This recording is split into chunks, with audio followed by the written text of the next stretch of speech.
नमस्कार, मैं हूं रिया और आप देख रहे हैं द न्यूज़ पॉइंट। चर्चित शीना बोरा मर्डर केस में अदालत में बड़ा ट्विस्ट आया। इस केस की अहम गवाह विधि मुखर्जी ने कहा कि उन्होंने कभी सीबीआई या पुलिस को कोई बयान दिया ही नहीं। उनका कहना है कि चार्जशीट में उनके नाम से जो बयान लगाए गए हैं वो पूरी तरह से जाली और मनगढ़ंत है। विधि ने कहा, शुरुआत में मामले की जांच करने वाली मुंबई पुलिस और फिर सीबीआई ने पूछताछ के लिए बुलाया था। उन्होंने मुझसे सवाल पूछे और मैंने उनके जवाब दिए। हालांकि केंद्रीय एजेंसी या पुलिस के सामने मैंने कोई बयान दर्ज नहीं कराया।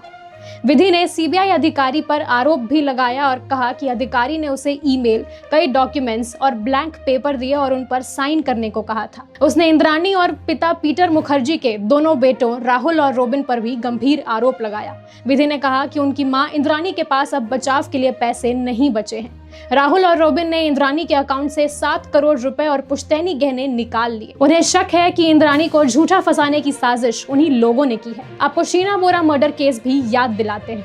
शीना बोरा का मर्डर 24 अप्रैल 2012 को हुआ था, जिसका खुलासा 28 अगस्त 2015 को हुआ।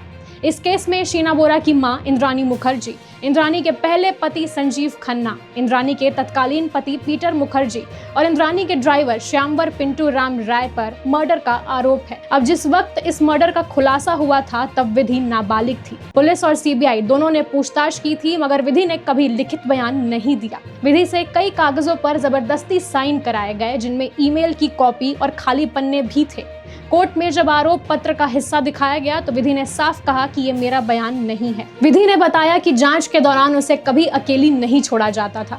उसके सौतेले पिता पीटर, उसकी बहन शांगन दास गुप्ता और उसके दोनों बेटे हमेशा उसके इर्द गिर्द रहते थे। इन लोगों ने मिलकर उसका फर्जी बयान दर्ज कराया और मनगढ़ंत कहानी गढ़ी है। विधि ने यह भी दावा किया कि राहुल मुखर्जी बेरोजगार था और रोबिन की आर्थिक स्थिति अच्छी नहीं थी।